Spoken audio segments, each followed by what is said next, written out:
Pelajaran kelas 4 susah ya. Ah, gak juga. Kalau setiap hari belajar pasti bisa.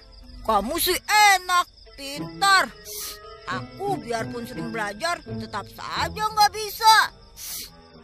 Makanya kamu suka nyontek ya, Cep. Enak saja. Kecuali kepepet. Tuh kan, ngaku juga.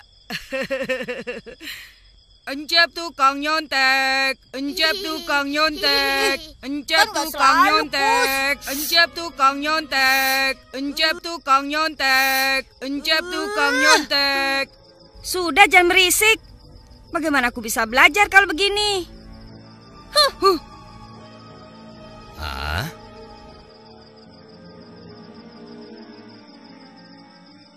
Ada apa ini ribut-ribut?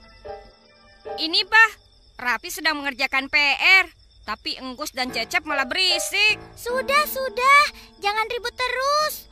Kapan Abah Hamid ceritanya kalau terus begini? Nah, sudah tenang kan? Berarti Abah bisa mulai bercerita nih. Kalian sudah siap? Siap, Bah. Siap, Bah. Baiklah anak-anak, Abah Hamid akan bercerita. Pada zaman dahulu kala, hiduplah seorang pemuda yang bernama Abdul Qadir Jailani. Dia seorang pemuda yang sangat soleh, yang kelak akan menjadi salah seorang ulama besar dan terkenal. Ayah ibunya adalah orang tua yang taat dalam beribadah, dan Abdul Qadir Jailani dididik dengan suasana keimanan yang sangat baik. Mengaji dan menghafal Al-Quran sudah ditanamkan sejak kecil. Hingga suatu ketika di usianya yang ke-18 tahun, dia pun membulatkan tekad dan meminta izin kepada ibunya.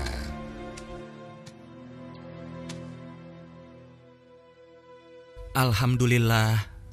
Terima kasih, Ibu. Ibu, usiaku sudah 18 tahun. Aku ingin pergi merantau, menuntut ilmu kepada para ulama besar. Boleh kan, Ibu? Itu bagus, anakku. Kau ingin berguru kemana? Aku ingin pergi ke Baghdad, karena di sana banyak ulama besar. Jauh sekali, nak. Sebaiknya kau tidak pergi ke sana sendirian. Ibu dengar banyak kawanan perampok di jalan menuju ke Baghdad. Oh ya? Sebaiknya kau pergi dengan rombongan kafilah dagang yang akan berangkat ke sana. Kebetulan besok ada rombongan yang akan berangkat. Kau bisa ikut dengan mereka. Alhamdulillah. Baiklah, Ibu. Kalau begitu, aku akan segera bersiap-siap. Terima kasih atas dukungan Ibu. Iya, nak. Sang ibu pun menyiapkan perbekalan untuk anak tercintanya. Khawatir akan adanya perampokan di perjalanan, sang ibu pun menyelipkan sejumlah dinar emas di dalam baju Abdul Qadir Jailani. Saat keberangkatan pun tiba. Nah, itu mereka. Bergabunglah bersama mereka. Baiklah, Ibu. Aku pergi dulu. Doakan agar aku selamat sampai tujuan. Tentu saja, nak. Ingat pesan ibu ya. Jadilah anak yang jujur dan senantiasa bersabar. Ini anakku, bawalah ini. Di dalamnya ada uang 40 dirham. Hati-hatilah. Terima kasih, Ibu.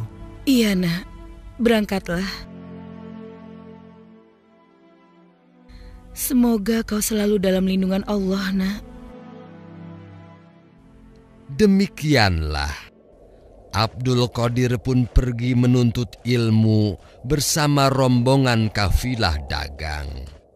Menyusuri padang pasir yang gersang, hingga sampai di suatu tempat.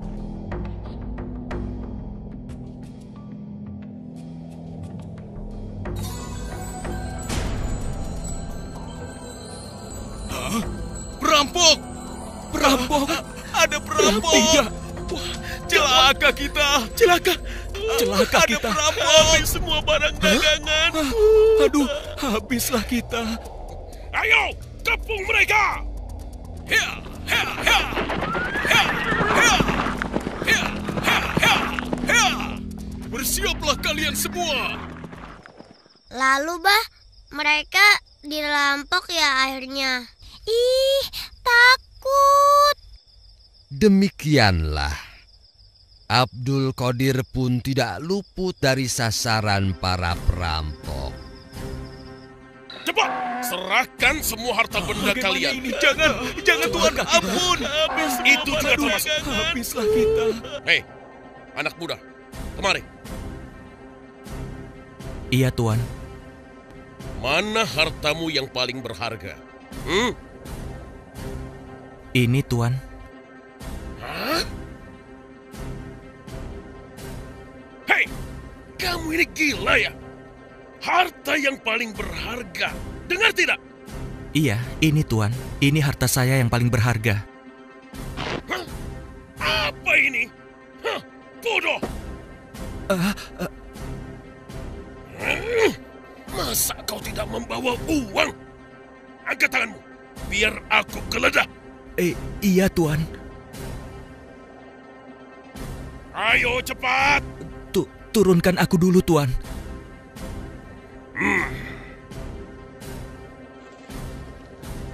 Benar-benar tidak memiliki apa-apa anak ini. Dasar kau tidak berguna. Pergi sana. Aduh. Tuan. Apa yang sebenarnya engkau cari, Tuan? Pakai nanya lagi. Fulus. Fulus. Duit. Kalau itu yang Tuan perlukan, kemarilah. Ini, ambillah. Hah? Sini. Anak pintar. Mengapa tidak dari tadi sih? Hah?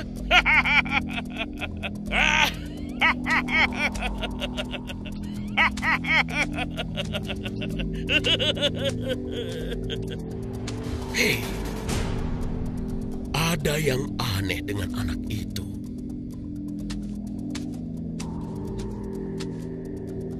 Anak muda, siapa namamu? Saya Abdul Qadir Jailani, Tuan. Kenapa kau ingin pergi ke Baghdad?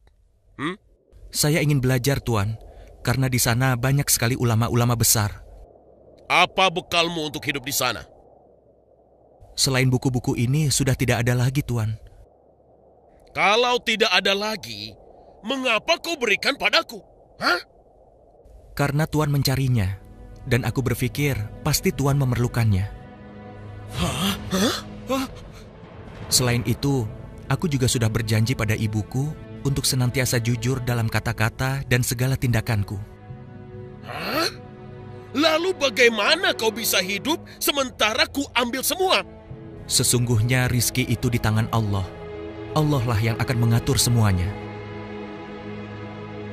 Lalu bagaimana dengan harta yang aku dapat itu? Sesungguhnya kita akan dimintai pertanggungjawaban dari harta yang kita peroleh. Bagaimana cara mendapatkannya dan untuk apa harta tersebut dibelanjakan? Allah memerintahkan kita mencari dan membelanjakan harta dengan cara yang halal dan benar, maka surga adalah balasannya. Sebaliknya, Allah melarang kita mencari dan membelanjakan harta dengan cara yang haram dan tercela, karena balasannya adalah siksa neraka. Hah? Apakah akan terus disiksa? Bila sepanjang hidup ia tak bertobat dan mati di dalam kejahatan, dia akan terus disiksa sampai lebur semua dosa-dosanya. Demikianlah yang Allah dan Rasul-Nya ajarkan. Oh, benarkah? Oh, kalau begitu, aku berdosa. dan dosaku banyak sekali. Apakah aku bisa diampuni? Oh, Sesungguhnya Allah Maha Pengampun lagi Maha Penyayang. Ia akan menerima taubat siapa saja yang ingin bertaubat kepadanya. Subhanallah. Begitulah sifat terpuji dan kebaikan Abdul Qadir Jailani mampu meluluhkan hati kepala perampok yang kejam itu.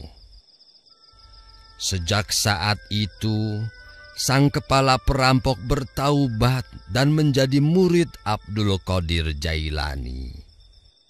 Emir jadi terharu. Jadi kita harus selalu jujur dan senantiasa beramal soleh ya, Bah? Benar, Raffi.